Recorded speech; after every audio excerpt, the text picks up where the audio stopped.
ನಮಸ್ತೆ ಸ್ನೇಹಿತರೆ, ಇವತ್ತು ನಾವು ದ್ವಿತೀಯ BA ಇತಿಹಾಸ, ಭಾರತ ಇತಿಹಾಸ ಮತ್ತು ಸಂಸ್ಕೃತಿಯಲ್ಲಿ ಪರೀಕ್ಷೆಗೆ ಬೇಕಾದಂಥ ತಯಾರಿಯನ್ನು ಮಾಡಿಕೊಳ್ಳುವ.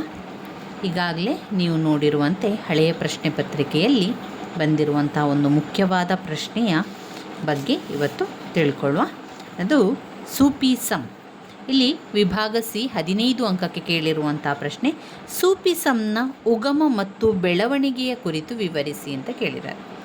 ಇವಾಗ ನೀವು ಎ ಇರ್ಬೋದು, ಬಿ ಇರ್ಬೋದು, ಸಿ ವಿಭಾಗದಲ್ಲಿ ನೀವು ಪ್ರಶ್ನೆಗಳನ್ನು ಆಯ್ಕೆ ಮಾಡಿಕೊಳ್ಬೇಕಾದ್ರೆ ಕಡಿಮೆ ಪಾಯಿಂಟ್ಸ್ ಇರುವಂತಹ ಅಥವಾ ಸ್ವಲ್ಪ ಪಾಠ ಪುಸ್ತಕದಲ್ಲಿ ನಿಮ್ಮ ಟೆಕ್ಸ್ಟ್ ಬುಕ್ಕಲ್ಲಿ ಇರುವಂತಹ ಸ್ವಲ್ಪ ಉತ್ತರ ಇದ್ದರೆ ಅದನ್ನು ಆಯ್ಕೆ ಮಾಡಿಕೊಳ್ಬೇಡಿ. ಸ್ವಲ್ಪ ಇರುವಂತಹ ಉತ್ತರವನ್ನು ಆಯ್ಕೆ ಮಾಡಿಕೊಳ್ಬೇಡಿ. ನೀವು ಆಯ್ಕೆ ಮಾಡಿಕೊಳ್ಬೇಕಾದ್ರೆ ತುಂಬ ಪಾಯಿಂಟ್ಸ್ಗಳಿದೆ ಅಥವಾ ನೀವು ಓದ್ಕೊಂಡಿದ್ದೀರಿ, ಸರಿಯಾಗಿ ಅದು ಗೊತ್ತಿದೆ ಎನ್ನುವಂಥ ಪ್ರಶ್ನೆಯನ್ನು ಆಯ್ಕೆ ಮಾಡಿಕೊಳ್ಳಿ. ಒಂದು ವೇಳೆ ನೋಡಿ, ಈಗ 15 ಅಂಕದ ಪ್ರಶ್ನೆಯಲ್ಲಿ ಮೊಘಲರ ಸಾಹಿತ್ಯ ಕ್ಷೇತ್ರ ಆಯ್ಕೆ ಮಾಡ್ಕೊಳ್ಬೋದು. ಸೂಫಿಸಮ್ ಉಗಮ ಬೆಳವಣಿಗೆ ಸರಿ. ಶಿವಾಜಿ ಮಿಲಿಟರಿ ಸಾಧನೆಗಳು ಅಂದರೆ ಸೈನಿಕ ಸುಧಾರಣೆಗಳ ಬಗ್ಗೆ ಅವರು ಸ್ವಲ್ಪವೇ ಕೊಟ್ಟಿರೋದ್ರಿಂದ ಆ ರೀತಿಯ ಪ್ರಶ್ನೆಯನ್ನು ಆಯ್ಕೆ ಮಾಡಿಕೊಳ್ಳುವಂಥದ್ದು ಬೇಡ. ಒಂದು ವೇಳೆ ಬೇರೆ ಯಾವುದೂ ಗೊತ್ತಿಲ್ಲ ಅಥವಾ ಅದು ನನಗೆ ಸ್ವಲ್ಪ ಆದರೂ ಗೊತ್ತಿದೆ ಅಂತ ನಿಮಗೆ ಅನಿಸಿದರೆ ಮಾತ್ರ ಅದನ್ನು ಆಯ್ಕೆ ಮಾಡಿಕೊಳ್ಳಿ. ಇವತ್ತು ನಾವು ಸೂಫಿ ಪಂಥದ ಉಗಮ ಮತ್ತು ಬೆಳವಣಿಗೆಯನ್ನು ತಿಳ್ಕೊಳ್ಳುವ. ಪುಟ ಸಂಖ್ಯೆ 147ರಲ್ಲಿದೆ. ಅದು ಯಾವ ರೀತಿ ಬೆಳವಣಿಗೆ ಆಯಿತು, ಸೂಫಿಸಮ್ ಬಗ್ಗೆ ಓದ್ಕೊಳ್ತಾ ಹೋಗ. ಸೂಫಿ ಪಂಥ ಮೊದಲು ಅರೇಬಿಯಾದಲ್ಲಿ ಹುಟ್ಟಿ ದೆಹಲಿ ಸುಲ್ತಾನರ ಕಾಲದಲ್ಲಿ ಭಾರತಕ್ಕೆ ಕಾಲಿಟ್ಟಿತು. ನಾನು ನಿಮಗೆ ಇಲ್ಲಿ ತಿಳಿಸ್ತಾ ಹೋಗುವಂಥ ವಿಚಾರವನ್ನು ನಿಧಾನದಲ್ಲಿ ಅರ್ಥವಾಗುವ ರೀತಿಯಲ್ಲಿ ತಿಳಿಸ್ತಾ ಹೋಗ್ತೇನೆ. ನೀವು ನಿಮ್ಮ ಬೇರೆ ಕೆಲಸದ ಜೊತೆಗೆ ಈ ವಿಡಿಯೋವನ್ನು ಕೇಳ್ತಾ ಹೋದರೆ ನೀವು ಆ ಪಾಯಿಂಟ್ಸ್ಗಳನ್ನು ಬರಿತಾ ಹೋಗ್ಬೋದು. ಕೆಲವೊಂದು ಪಾಯಿಂಟ್ಸ್ಗಳಿಲ್ಲದಂತಹ ವಿವರಣೆ ಇರ್ತದಲ್ಲ, ಅದನ್ನು ಈ ರೀತಿಯಾಗಿ ಕೇಳೋದ್ರಿಂದ ನಮಗೆ ಸರಿಯಾಗಿ ನೆನಪಲ್ಲಿ ಉಳಿತದೆ ಅದು. ಹಾಗೆ ಪಾಯಿಂಟ್ಸ್ಗಳಿರುವಂಥದ್ದನ್ನು ನಾನು ಹೇಳುವಂತಹ ಪಾಯಿಂಟ್ಸ್ಗಳನ್ನು ಅಥವಾ ನಾನು ಪಾಯಿಂಟ್ಸ್ಗಳನ್ನು ಹೇಳ್ತಾ ಇರಬೇಕಾದ್ರೆ ಆ ಪಾಯಿಂಟ್ಸನ್ನು ನೀವು ಕೂಡ ರಿಪೀಟ್ ಮಾಡಿ ಹೇಳ್ತಾ ಇರಬೇಕು. ನೀವು ಕೆಲಸದ ಜೊತೆಗೆ ಅಥವಾ ನೀವು ಬೇರೆ ಕೆಲಸವನ್ನು ಮಾಡ್ತಾ ಇದ್ದೀರಿ, ಅದರ ಜೊತೆಗೆ ವಿಡಿಯೋವನ್ನು ನೋಡ್ತಾ ಇದ್ದೀರಿ ಅಂತಾದರೆ ನಾನು ಹೇಳುವಂಥ ಪಾಯಿಂಟ್ಸ್ಗಳನ್ನು ನೀವು ಕೂಡ ರಿಪೀಟ್ ಮಾಡ್ತಾನೆ ಇರಬೇಕು. ಆವಾಗ ಆ ಪಾಯಿಂಟ್ಸ್ಗಳು ನೆನಪಲ್ಲಿ ಉಳಿಲಿಕ್ಕೆ ಸಾಧ್ಯ ಆಗ್ತದೆ. ಇಲ್ಲಿ ನೋಡಿ, ನಾವು ಈಗ ಸೂಫಿಸಮ್ನ ಬಗ್ಗೆ ತಿಳಿತಾ ಹೋಗುವ. ಸೂಫಿಸಮ್ನ ಉಗಮ ಮತ್ತು ಬೆಳವಣಿಗೆಯನ್ನು ಕೇಳಿರುವಂಥದ್ದು. ಸೂಫಿ ಪಂಥ ಮೊದಲು ಅರೇಬಿಯಾದಲ್ಲಿ ಹುಟ್ಟಿ ದೆಹಲಿ ಸುಲ್ತಾನರ ಕಾಲದಲ್ಲಿ ಭಾರತಕ್ಕೆ ಕಾಲಿಟ್ಟಿತು. ಭಾರತದಲ್ಲಿ ಮೊದಲ ಸೂಫಿ ಪಂಥ ಪ್ರಚಾರ ಮಾಡಿದ ಕೀರ್ತಿ ಅಂತ ಆಲ್ ಹುಜಿವಿಗೆ ಸಲ್ಲುತ್ತದೆ. ಆತನಿಂದ ಲಹೋರಿನಲ್ಲಿ ಸೂಫಿ ಪಂಥ ಜನಪ್ರಿಯವಾಯಿತು. ಶೇಖ್ ಸಲೀಂ ಚಿಸ್ತಿ, ಶೇಖ್ ಇಸ್ಮಾಯಿಲ್, ಖ್ವಾಜಾ ಮೈನುದ್ದೀನ್ ಚಿಸ್ತಿ, ಶೇಖ್ ಬಹಾವುದ್ದೀನ್ ಜಕಾರಿಯಾ, ಶೇಖ್ ನಿಜಾಮುದ್ದೀನ್ ಜೌಲಿಯಾ, ಬಾಬಾ ಫರೀದರ್ ಭಾರತದಲ್ಲಿ ಸೂಫಿ ಪಂಥವನ್ನು ಪ್ರಚಾರ ಮಾಡಿದಂತಹ ಪ್ರಮುಖರು. ಸೂಫಿಗಳು ಸಂತಶ್ರೇಷ್ಠರು. ಇವರು ಸಾಹಿತ್ಯದಲ್ಲಿ ಉತ್ತಮ ಪಾಂಡಿತ್ಯವನ್ನು ಗಳಿಸಿದ್ದರು. ಅವರು ರಾಜರಿಗೆ, ಸುಲ್ತಾನರಿಗೆ ರಾಜಗುರುಗಳಾಗಿದ್ದರು. ಸುಲ್ತಾನರು ಅವರಿಗಾಗಿ ಅನೇಕ ಖಾಂಘಾಗಳನ್ನು ನಿರ್ಮಿಸಿಕೊಟ್ಟು ಜನಸೇವೆಗೆ ಅನುಕೂಲ ಮಾಡಿಕೊಟ್ಟರು. ಮಠಗಳಲ್ಲಿ ನೆಲೆಸಿದ್ದ ಅವರು ಧರ್ಮ ಬೋಧನೆಯಲ್ಲಿ ತೊಡಗಿದ್ದರು. ಅವರು ದಿವ್ಯಾನುಭವವುಳ್ಳವರು ಮತ್ತು ಜನರ ಕಷ್ಟಗಳನ್ನು ನಿವಾರಿಸುತ್ತಾ ಇದ್ದರು. ಕೆಲವು ಸಂತರು ಸಂಸಾರಿಗಳಾಗಿದ್ದರು.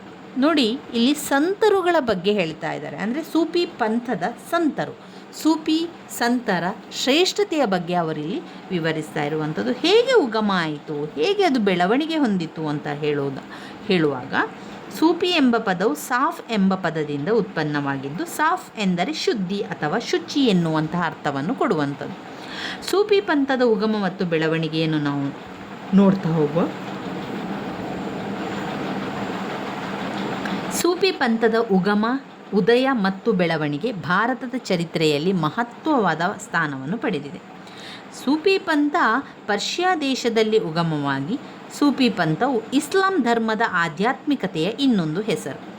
ಈ ಪಂಥಕ್ಕೆ ಕುರಾನ್ ಮತ್ತು ಮಹಮ್ಮದ್ ಪೈಗಂಬರರ ಜೀವನ ಚರಿತ್ರೆ ಮೂಲಾಧಾರ.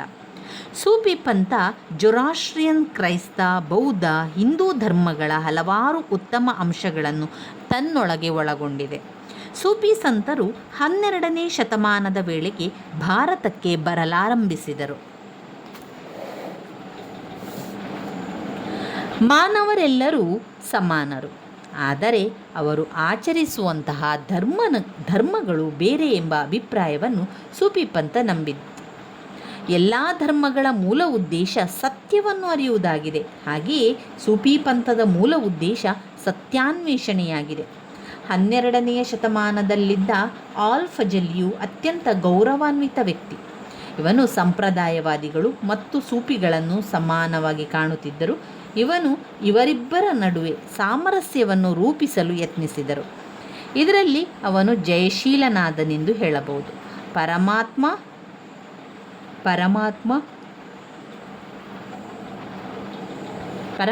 ಮತ್ತು ಅವನ ಗುಣಗಳ ಬಗ್ಗೆ ನಿರ್ದಿಷ್ಟವಾಗಿ ತಿಳಿಯಬೇಕಾದರೆ ವೈಚಾರಿಕೆಯಿಂದಲ್ಲ, ಅಂತರ್ಜ್ಞಾನದಿಂದ ಎಂದು ಸಾರಿದನು.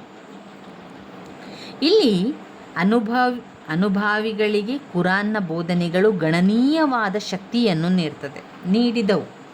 ಅನುಭವಿಗಳು ಇಸ್ಲಾಂ ಧರ್ಮದ ಜೊತೆಯಲ್ಲಿ ಬೆಳೆದು ಬಂದವರು. ಇವರು ಅನಂತರದ ಕಾಲದಲ್ಲಿ ಸೂಫಿಗಳೆಂದು ಹೆಸರಾದರು. ಅವರಲ್ಲಿ ಬಹಳಷ್ಟು ಮಂದಿ ತೀವ್ರ ಭಕ್ತಿಯಿಂದ ಕೂಡಿದವರಾಗಿದ್ದರು. ಸಂಪತ್ತಿನ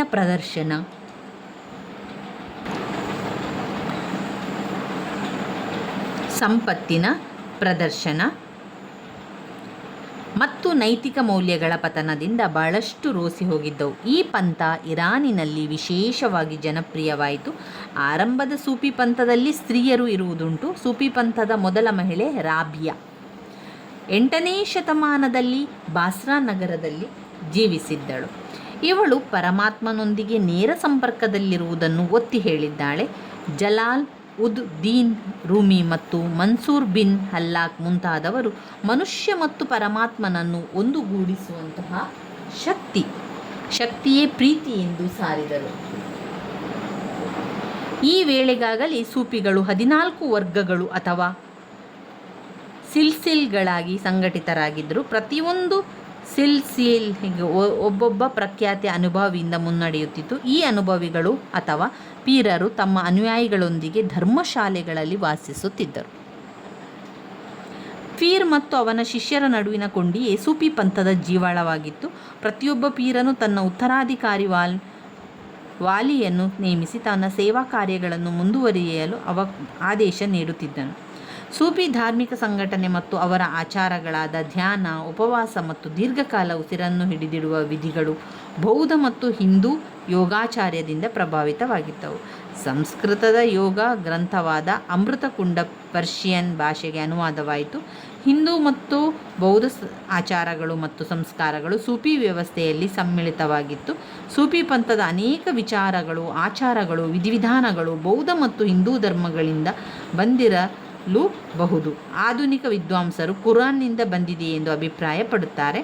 ಸೂಫಿ ಸಂತರುಗಳಾದ ಮಸೂರ್ ಬಿನ್ ಹಲಜ್, ಜಲಾಲು ಉದ್ ದೀನ್ ರೂಮಿ, ಅಬು ಹಮೀದ್ ಆಲ್ ಗಜಲಿ, ಖ್ವಾಜಾ ಮುಯಿನುದ್ದೀನ್ ಉದ್ ದೀನ್ ಚಿಸ್ತಿ, ಶೇಖ್ ಹಮೀರ್ ಉದ್ ದೀನ್ ಮತ್ತು ಶೇಖ್ ನಿಜಾಮ್ ಉದ್ ದೀನ್ ಜೌಲಿಯ ಸೂಫಿ ತತ್ವವನ್ನು ಪ್ರಚಾರ ಮಾಡಿ ಸೂಫಿ ಪಂಥದ ಬೆಳವಣಿಗೆಗೆ ಕಾರಣರಾದರು. ಇವರು ಅದರ ಉಗಮವನ್ನು ಮಾಡಿದಂಥವರು ಮತ್ತು ಅದರ ಬೆಳವಣಿಗೆ ಕಾರಣರಾದವರು. ಸೂಫಿ ಪಂಥದ ಮುಖ್ಯ ತತ್ವಗಳು ಇದರ ಜೊತೆಗೆ ನಾವು ಬರಿತಾ ಹೋಗಬೇಕು. ದೇವರು ಒಬ್ಬನೇ, ನಾಮ ಮಾತ್ರ ಹಲವು, ಅವನು ಸರ್ವಶಕ್ತ. ಸೂಫಿ ಸಂತರು ಆತ್ಮವನ್ನು ದೇವರೆಂದು ಪರಿಗಣಿಸಿದರು ಮತ್ತು ಈ ಆತ್ಮವು 5 ಬಾಹ್ಯ ಮತ್ತು 5 ಆಂತರಿಕ ಅಂಶಗಳನ್ನು ಹೊಂದಿದೆ ಎಂದು ನಂಬಿದ್ದರು. ಸೂಫಿ ಸಂತರ ಪ್ರಕಾರ ದೇವರು ಈ ಲೋಕದ ಸೃಷ್ಟಿಕರ್ತ. ಈ ಸೃಷ್ಟಿಯು ಭ್ರಮೆಯಾಗಿರದೆ ದೇವರನ್ನು ಪ್ರತಿಬಿಂಬಿಸುವ ಕನ್ನಡಿ ಆಗಿರುವಂಥದ್ದು. ಸೂಫಿ ಸಂತರು ಫೀರ್ ಅಥವಾ ಗುರುಗಳನ್ನು ಬಹಳವಾಗಿ ಗೌರವಿಸುತ್ತಾ ಇದ್ದರು. ಅವರ ಪ್ರಕಾರ ಗುರುವಿನ ಆಶೀರ್ವಾದ, ಮಾರ್ಗದರ್ಶನ ಇಲ್ಲದೆ ಈ ಲೋಕದಲ್ಲಿ ಏನನ್ನೂ ಸಾಧಿಸಲು ಸಾಧ್ಯವಿಲ್ಲ ಎಂದು ನಂಬಿದ್ದರು. ಸೂಫಿ ಪಂಥದ ಮುಖ್ಯ ಉದ್ದೇಶ ಮುಕ್ತಿ ಪಡೆಯುವುದು, ದೇವರಲ್ಲಿ ಒಂದಾಗುವುದು. ಈ ಸ್ಥಿತಿಯನ್ನು ಅವನು ಫನಾ ಎಂದು ಕರೆದರು. ಈ ಸ್ಥಿತಿಯನ್ನು ಪಡೆಯಬೇಕಾದರೆ ಮನುಷ್ಯನು ತನ್ನೊಳಗಿನ ಅಹಂಕಾರ ಅಥವಾ ಅಹಮನ್ನು ನಾಶಪಡಿಸಬೇಕಾಗುತ್ತದೆ. ಸೂಫಿ ಪಂಥದ ಪಂಗಡಗಳ ಬಗ್ಗೆ ತಿಳ್ಕೊಳ್ಳುವ. ಚಿಶ್ತಿ ಪಂಗಡ, ಸುಹರ್ವರ್ದಿ ಪಂಗಡ, ಫಿರೌದೌಸಿಯಾ ಪಂಗಡ, ಖಾದರಿ ಪಂಗಡ, ನಕ್ಕಾಬಂದಿ ಪಂಗಡ, ಶೆಟ್ಟರಿ ಪಂಗಡವಾಗಿರುವಂಥದ್ದು. ಇನ್ನು ಚಿಂತಿ ಸಂತರ ಜೀವನ ಶೈಲಿಯನ್ನು ನೋಡುವುದಾದರೆ ಅವರು ಈ ಸೂಫಿ ಸಂತರು ತುಂಬ ಸರಳವಾದ ಜೀವನವನ್ನು ನಡೆಸ್ತಾರೆ ಹಾಗೂ ಜನರಾಡುವಂಥ ಹಿಂದಿ ಭಾಷೆಯಲ್ಲಿ ಮಾತನಾಡಿದ್ದರು. ಈ ಸೂಫಿ ಸಂತರು ಎಲ್ಲರೊಂದಿಗೆ, ಅದರಲ್ಲೂ ಕೆಳವರ್ಗದ ಹಿಂದೂಗಳೊಂದಿಗೆ ಮುಕ್ತವಾಗಿ ಹಾಗೂ ಪ್ರೀತಿಯಿಂದ ನಡೆದುಕೊಂಡರು. ಆಸ್ತಿ ಮಾಡೋ ವಿಚಾರವನ್ನು ಅವರು ಬೋಧಿಸಿದರು. ಆಸ್ತಿಯು ತಮ್ಮ ಜ್ಞಾನದ ಏಳಿಗೆಗೆ ಮಾರಕ ಎಂದು ಭಾವಿಸಿದರು. ಆಸ್ಥಾನದಿಂದ ಯಾವ ದಾನವನ್ನು ಸ್ವೀಕರಿಸುತ್ತಿರಲಿಲ್ಲ.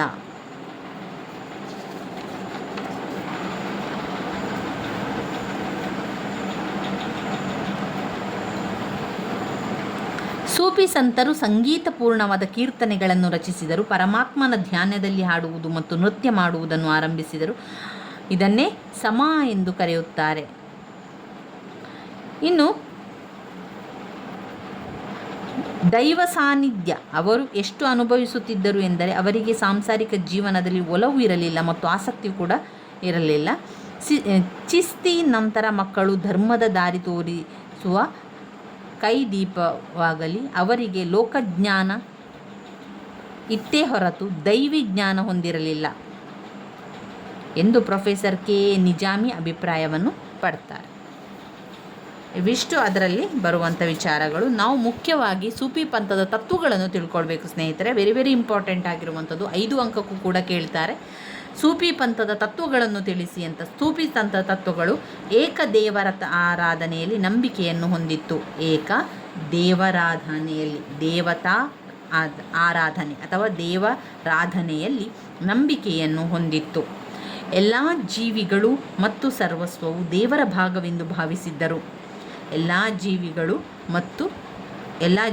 ಮತ್ತು ಸರ್ವಸ್ವವು ದೇವರ ಭಾಗವೆಂದು ಅವರು ಭಾವಿಸಿದರು. 3, ದೇವರನ್ನು ಪ್ರೀತಿಸುವುದನ್ನು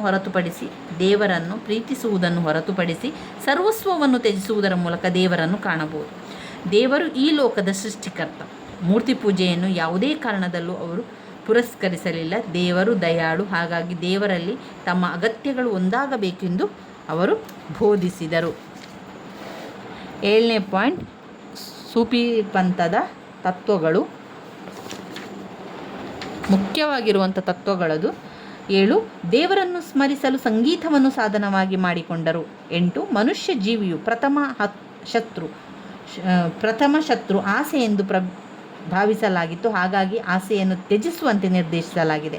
ಪಿರ್ ಎಂದರೆ ಕರೆಯಲ್ಪಡುತ್ತಿದ್ದ ಗುರುವಿನಲ್ಲಿ ನಂಬಿಕೆಯನ್ನು ಹೊಂದಿದ್ದರು. ಪಿರ್ನ ಆಶೀರ್ವಾದ ಇಲ್ಲದೆ ನಾವು ಈ ಲೋಕದಲ್ಲಿ ಏನನ್ನೂ ಸಾಧಿಸಲು ಸಾಧ್ಯವಿಲ್ಲವೆಂದು ಮತ್ತು ಗುರುಗಳಿಗೆ ಶರಣಾಗುವುದು ಒಂದೇ ಮಾರ್ಗ ಎಂದು ಬೋಧಿಸಿದ್ದರು. ಹಿಂದೂ ಸನ್ಯಾಸಿಗಳಂತೆ ಸೂಫಿಗಳು ಅರಣ್ಯಗಳಲ್ಲಿ ವಾಸವಾಗಿರದೆ ನಗರಗಳಲ್ಲಿ ಮಾಡುತ್ತಿದ್ದರು. ಸಾಮಾಜಿಕ ಸಮಾನತೆ ಮತ್ತು ಸಾಮರಸ್ಯದ ಭಾವನೆಗಳನ್ನು ಜನರಿಗೆ ಮನವರಿಕೆ ಮಾಡಿಕೊಡುತ್ತಿದ್ದರು. ಇವಿಷ್ಟು ವಿಚಾರಗಳು ಸೂಫಿ ಪಂಥದ ತತ್ವಗಳಲ್ಲಿ ಬರುವಂಥದ್ದು.